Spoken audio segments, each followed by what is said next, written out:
Kali ini kita akan membahas tentang sebuah topik yang mungkin ini menjadi hal yang barang langka ya, hal langka dan akan jadi orang langka zaman sekarang yang memiliki sikap ataupun hal yang akan kita bahas hari ini. Dan memang yang langka itu adalah yang berharga. Mungkin gitu ya. Karena memang sahabat Umar pun pernah ya meminta pada Allah Subhanahu wa taala, ya Allah, jadikanlah aku termasuk golongan orang-orang yang sedikit ya. Orang bersyukur sedikit. Wa qalilum min ibadiyasy syakur. Orang beriman ya, orang yang tauhidnya kuat, orang yang bersabar, orang-orang yang baik itu ya sedikit gitu ya.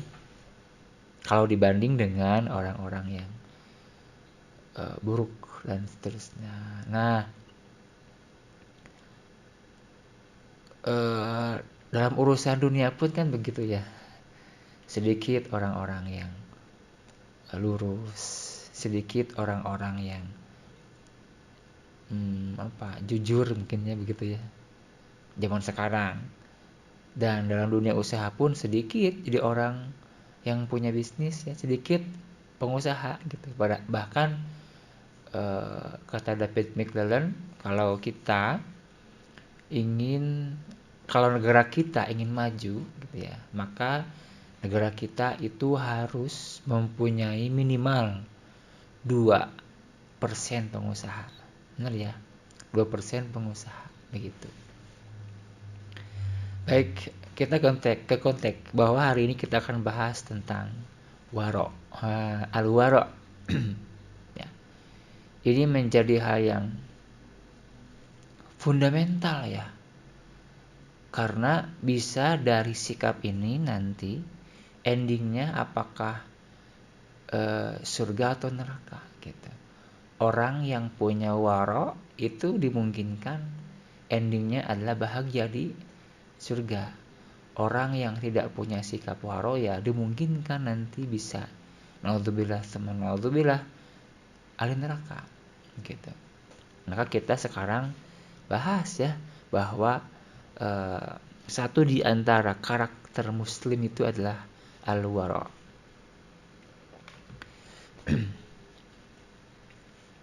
Silakan bagi Anda yang ingin download silakan download di sini nih. Di layar ada linknya. Ya, download apa? Download materi PowerPoint. Nah, slide presentasinya. Oke. Kita mulai ya dengan sebuah hadis tentang kisah Abu Bakar As-Siddiq. Hadis ini dari Aisyah radhiyallahu anha, beliau berkata, "Kana li Abi Bakrin As-Siddiq radhiyallahu anhu gulamun." Abu Bakar As-Siddiq mempunyai seorang hamba sahaya, pemuda ya, hamba sahaya, gulam.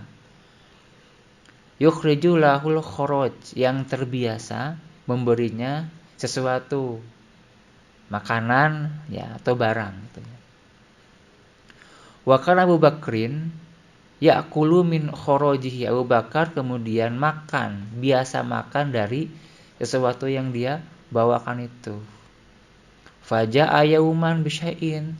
Nah, suatu hari si gulam ini kemudian membawakan Abu Bakar sesuatu makanan. Fa'akala minhu Abu Bakrin, kemudian Abu Bakar memakannya. Faqala lahul gulam, si gulam tersebut berkata, "Tadri ma hadza?" Abu Bakar, "Apakah engkau tahu apa ini?" Faqala Abu Bakar kemudian bertanya, "Wa ma huwa?" Memangnya apa ini? Qala, si gulam kemudian menjawab, "Kuntu takahantul insanin fil jahiliyah." Aku pernah ya melakukan praktik perdukunan bagi seseorang zaman jahiliyah. Wa ma uhsinul kahanah illa anni khada'tuhu. Padahal sebenarnya aku tidak bisa praktek perdukunan kecuali aku menipunya, ya, menipu, ya. Nah, si orang tadi yang datang kepada Gulam itu mempraktekkan apa yang si Gulam katakan dan ternyata berhasil, gitu ya. Berhasil. Falaki ini kemudian beliau menemuiku, fa'atani bidzalika hadzal ladzi aqata minhu. Kemudian orang tadi memberiku apa yang barusan Anda makan. Fadakhala Abu Bakrin yadahu. Abu Bakar memasukkan tangannya ke mulutnya. Faqa'a kulla syai'in fi batnih. Kemudian beliau memuntahkan segala sesuatu yang dia makan yang sudah ada di perutnya. Ini kisah pertama. Oke. Next dulu ya. Kita ke kisah kedua. Ini adalah kisah tentang Ibnu Umar. Ya. Hadisnya diriwayatkan oleh Imam Al-Dhahabi. Ya. Sanadnya sampai ke Hilal bin Khobab dari Qaza'ah. Nah, Qaza'ah berkata, aku ra'aitu ala Ibni Umar thiyaban.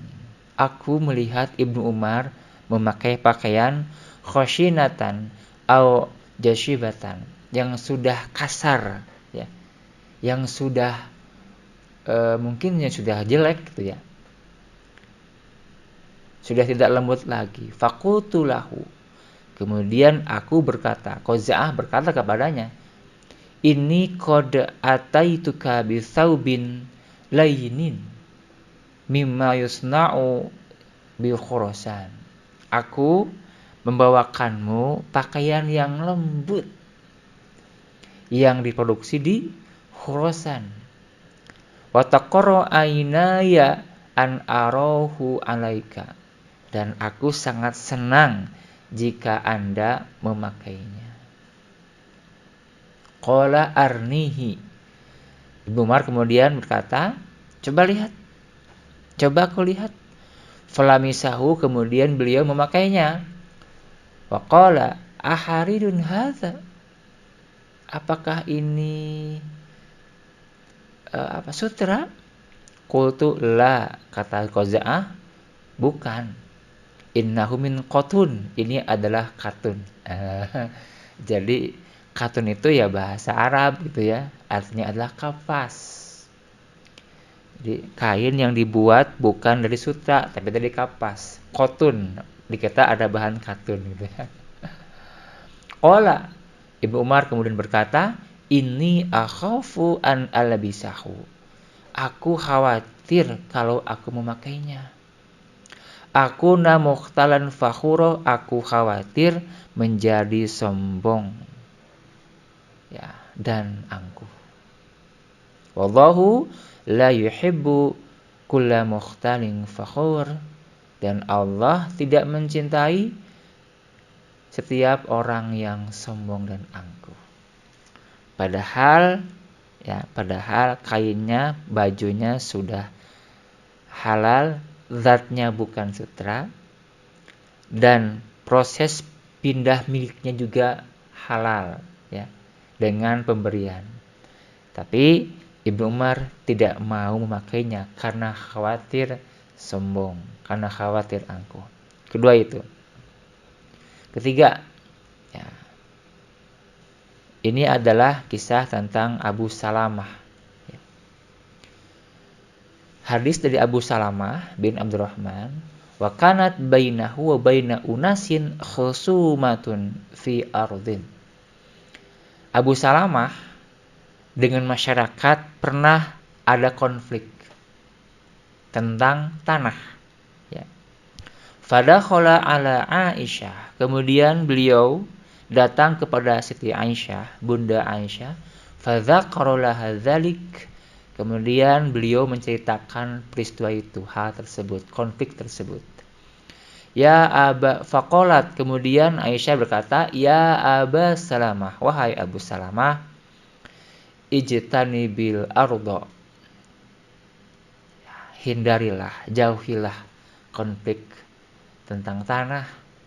Fa inna Rasulullah sallallahu alaihi wasallam qol, Rasulullah pernah berkata, man zalama qida shibrin, siapa orang yang zalim, ya, orang yang menggeser gitu ya, batas tanah meskipun 1 jengkal, mengambil tanah tanpa hak meskipun 1 jengkal, tuwiqahu min sab'i ardina, kelak dia akan dihimpit oleh 7 lapis tanah.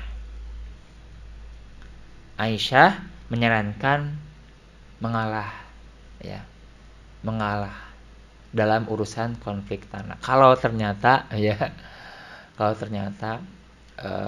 bukti-buktinya belum atau tidak kuat, ya, tidak punya bukti meskipun ternyata benar gitu ya. Namun kalau ternyata sudah punya bukti yang kuat, jelas sertifikatnya, jelas bukti-bukti fisiknya, jelas hitam di atas putihnya, ya bolehlah perjuangkan hak gitu ya. Silakan gitu ya. Gitu ya, itu yang ketiga. Yang keempat, nah mungkin ini kisah yang masyhur ya, wallahu a'lam bishawab, kita ceritakan saja tentang Thabit bin Zuto, ya, dan sebuah apel. Thabit menempuh sebuah perjalanan yang cukup jauh, ya, beliau habis bekal, lapar, kemudian mencari sumber air. Ketemulah sebuah sungai yang airnya cukup jernih. Ketika beliau di pinggir sungai, tiba-tiba ada apel yang hanyut, gitu kan kisahnya ya. Karena lapar, Thabit kemudian mengambilnya dan kemudian memakannya. Ya, lahap makan apel tersebut, kemudian habislah apel itu. Setelah habis, Thabit baru tersadar bahwa apel ini bukan miliknya. Bukan miliknya, dan dia khawatir yang punya apel ini kemudian marah. Ya, khawatir, berarti secara hukum statusnya masih syubhat, belum jelas antara halal dan haramnya. Kemudian Thabit berazam, ya, untuk mencari sumber apel ini. Pasti kalau apel hanyut di sini pasti ada sumber pohon apelnya gitu. Dan dia ingin meminta halal kepada pemiliknya. Dia cari, setelah sekian lama ketemulah dengan kebun apel. Ya. Maka kemudian Thabit hampiri, ada orang di sana meminta apel yang telah dia makan dihalalkan. Ternyata orang di sana bukan yang punya kebun apel, itu hanya tukang kebun saja. Ditengahkan gitu ya, kongsi kerjasama, beliau sebagai pengelola, yang punyanya bukan beliau tapi orang lain. Maka hasilnya dibagi 2, ya, 50-50, pengelola 50%, pemiliknya 50%. Kata orang tersebut, anak muda, apa itu setengahnya saya halalkan, setengah lagi silakan kamu cari pemiliknya. Diberi alamat, kemudian karena dia punya goals, ya, punya visi, punya tujuan agar apa itu halal, maka kemudian Thabit mencari alamat yang punya apa itu, dan pada akhirnya ketemulah, gitu ya. Apa yang terjadi? Luar biasa. Pemilik apa takjub, pemuda masa kini kayak gini nih. Luar biasa. Maka kemudian si orang tersebut menghalalkan dengan syarat. Syaratnya adalah Thabit harus mau menikahi putrinya. Senang kan? Apa siap halal, syaratnya nikah. Tapi kata si orang tersebut, putriku itu ya orang yang buta, orang yang tuli, gadis yang bisu, gadis yang lumpuh. Sabit itu pemuda, ganteng, gagah, ya. Pemuda ingin dong punya istri yang ideal ya, yang cantik ya, yang soleha, yang mapan ekonominya, kan begitu kan. Itu idealnya seperti itulah, hampir semua pemuda ingin seperti itu. Tapi Sabit menanggalkan selera tersebut. Dia kesampingkan, yang penting Bapak, gitu ya, apa itu halal. Makanan yang aku makan semuanya halal, tidak ada yang syubhat apalagi haram. Tidak. Deal ternyata ya, deal Sabit apalnya dihalalkan dengan syarat menikahi gadis tadi. Ya, ternyata datanglah seorang gadis bawa nampan gitu ya, kasih makanan, menyuguhkan makanan. Ya, mungkin ya ini bahasa saya, kalau adiknya ini mungkin bogoh gitu ya, cinta. Tapi nggak apa-apa. Mungkin saudaranya yang lain yang nantinya akan dinikahi. Ternyata kata si bapak itu, nak muda, nah yang barusanlah yang akan bapak nikahkan dengan engkau. Oh, Sabit kemudian kaget dan mengkonfirmasi. Katanya kan buta, tuli, bisu, lumpuh. Ternyata singkat cerita, kata si bapak, iya, gadis itu buta, tidak dia gunakan matanya untuk melihat hal-hal yang haram. Tidak gunakan telinganya untuk mendengarkan yang haram-haram. Tidak digunakan mulutnya untuk bicara yang haram. Tidak ia langkahkan kakinya ke tempat-tempat yang haram-haram. Singkat cerita, akhirnya kemudian mereka menikah. Dan menurut ya kisahnya, hasil dari pernikahan mereka melahirkan seorang anak bernama Nu'man. Nu'man bin Sabit bin Zulfa. Dan setelah dewasa, anak tersebut dewasa ya, dikenallah dengan nama Abu Hanifah. Imam Abu Hanifah. Namanya adalah Nu'man bin Sabit bin Zulfa. Wallahu a'lam bishawab. Ya, baik. Dari empat kisah tadi, ya, apa yang kita gambarkan? Ya, apa yang kita visualkan? Ya, paling tidak mereka adalah implementasi ya atau manifestasi dari hadis ini. Ya, keempat kisah tadi adalah kisah yang menunjukkan tentang sikap berhati-hati dari hal-hal yang belum jelas hukumnya, statusnya, apalagi yang sudah jelas haram. Innal halala bayyinun, halal jelas. Wa innal haram bayyinun, yang haram pun sudah jelas. Wa bainahuma umurun mustabihatun, dan di antara keduanya adalah perkara-perkara yang syubhat, yang samar. La ya'lamuhunna katsirun minan nas, sayangnya banyak manusia yang tidak tahu. Famanittaqash syubhat faqad istabra'a lidinihi wa irdihi, siapa yang berhati-hati dari perkara syubhat, maka dia telah menjaga kehormatan agamanya dan kehormatan dirinya. Wa man waqa'a fi syubhat waqa'a fil haram, dan siapa yang terjerembab kepada perkara syubhat, dia khawatir terjerumus kepada perkara haram. Dan seterusnya nanti kita bisa dibaca ya di makalah. Jadi keempat orang tadi adalah implementasi atau manifestasi dari hadis tersebut ya. Kalau belum jelas status hukumnya, tinggalkan. Ya, apalagi jelas haram, tinggalkan gitu, seperti itu. Nah, kira-kira ya. zaman sekarang hal ini langka atau lumrah? Saya berasumsi mungkin langka ya. Mungkin sedikit. Dan mudah-mudahan Allah menjadikan kita termasuk orang yang langka itu. Orang yang sedikit itu. Orang yang punya sikap ini. Begitu ya. Ini faktanya kan kata Rasulullah.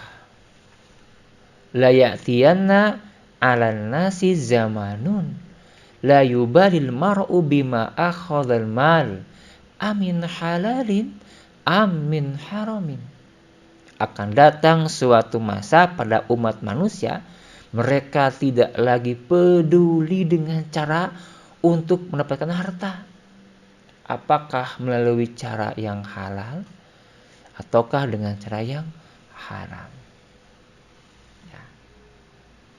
Kalau orang sudah tak peduli dengan hal haram, berarti orang tersebut tidak punya sikap waro tadi. Dan ini, ya, fakta ini diantaranya adalah karena dipengaruhi oleh kebutuhan yang sangat mendesak atau keinginan yang berlebihan.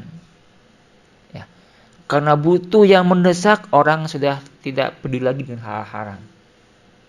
Ada yang nyuri, ada yang merampok, ada yang berzina, dan sebagainya. Yang penting adalah kebutuhan dirinya terpenuhi. Itu yang menjadi dorongan kenapa mereka nggak peduli hal haram. Atau karena keinginan yang lebih berlebih. Ya, pokoknya malah saya dapat untung yang gede, nggak peduli nih haram halal pun, jalani aja, gitu kan.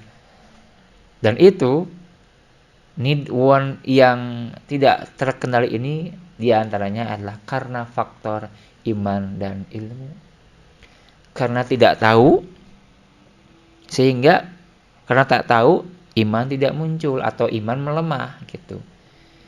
Iman dan ilmu ini harus berbarengan. Bisa punya iman yang kuat karena tahu, karena punya ilmu. Ya, maka solusinya apa? Perbanyak ilmu, pelajari ilmu agama, perkuat keimanan. Gitu. Dan ini fakta ini mungkin sekarang sudah terjadi kan? Sudah terjadi kan sekarang? Dengan fenomena kemarin ya, adalah sebuah perusahaan franchise es krim dari negeri tirai bambu kan, dari China gitu. Datang ke Indonesia, ke Bandung pertama kali 2020 ya.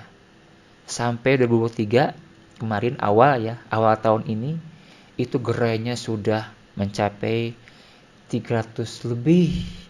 Padahal awal tahun ini ya maksudnya, itu belum ada status halal atau haramnya. Secara hukum berarti apa ini? Masih syubhat produknya kan begitu, masih syubhat, belum ada ketentuan halal atau haramnya. Dan prosesnya baru masuk 2021 ke MUI. Meskipun pada akhirnya ya bulan ini ya itu sudah turun keputusan MUI tentang kehalalan produknya. Hanya ini menjadi fenomena saja bahwa sebelum turun SK atau keterangan halalnya, perhatikan gerainya sudah di atas 300. Ketika produknya masih syubhat, masyarakat Indonesia banyak yang belanja, banyak yang beli, dan banyak yang buka bisnisnya. Ini fenomena apa? Berarti sudah tak peduli pada hukum syubhat.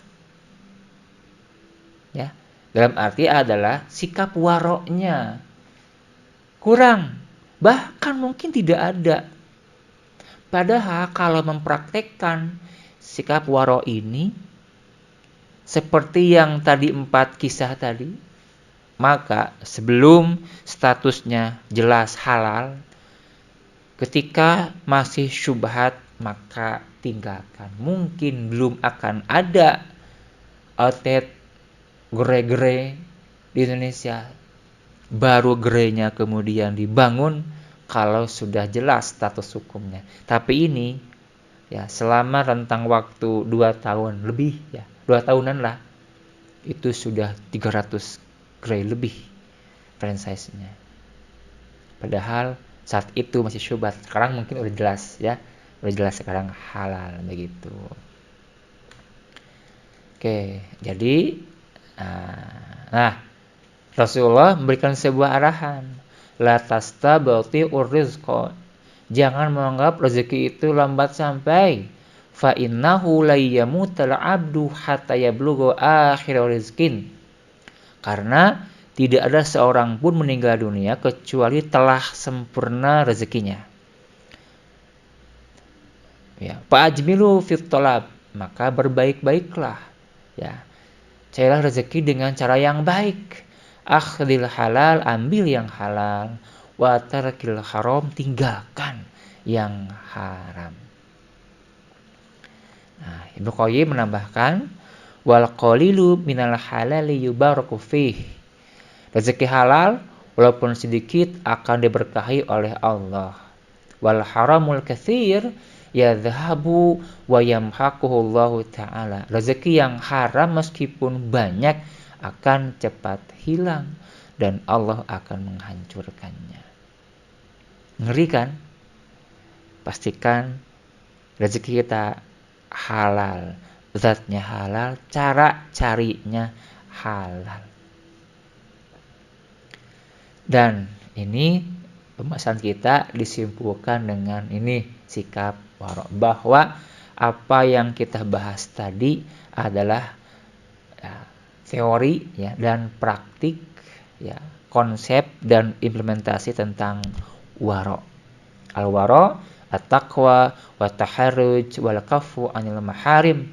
Waro artinya hati-hati, menghambat dan menahan dari perkara haram. Ibnu Manzur dalam Lisanul Arab. Menurut istilah al-wara huwa ijtinabus syubhat khaufan minal wuqu'i fil muharramat. Wara adalah meninggalkan perkara syubhat karena takut terjatuh ke dalam perkara haram, kata Imam Al-Jurjani dalam At-Ta'rifat. Tarku ma la ba'sa bih hadran mimma bihil ba's. Wara adalah meninggalkan yang sebenarnya dibolehkan karena berhati-hati terhadap yang tidak boleh, kata Al-Qarafi dalam kitab Al-Faruq. Itu ya. Perbedaan antara waro dan zuhud. Ibnu Qayyim berkata, wal farqu bainahu wa bainal waro. Perbedaan antara zuhud dan waro itu adalah anna zuhda tarku ma la yanfa'u fil akhirah. Zuhud adalah meninggalkan yang tidak bermanfaat dalam urusan akhirat. Wal wara tarku ma yakhsha dararuhu fil akhirah. Waro adalah meninggalkan yang dikhawatirkan memadaratkan dalam urusan akhirat. Ini perbedaan antara zuhud dan waro, sangat tipis. Ya, sangat tipis. Keduanya adalah visi proyeksi untuk akhirat yang lebih baik, seperti itu. Nah, ini adalah gambaran sikap waro. Pertama, orang waro adalah orang yang menjaga ibadah dengan sebaik-baiknya. Kedua, menjauhi yang syubhat, apalagi haram. Tiga, berhati-hati dari hal-hal yang diragukan. Empat, tidak berlebihan dalam hal yang dibolehkan. Kelima, memilih diam jika tidak tahu.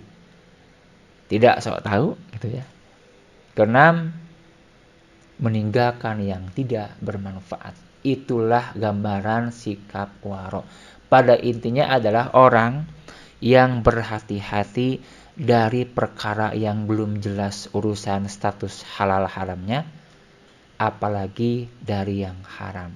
Kemudian dia menggiatkan diri dalam urusan-urusan kebaikan, dalam urusan yang jelas halalnya, urusan yang jelas menambah profit akhiratnya. Demikian yang dapat saya sampaikan. Mudah-mudahan bermanfaat dan mudah-mudahan kita oleh Allah diberikan kekuatan untuk bisa bersikap wara', hati-hati.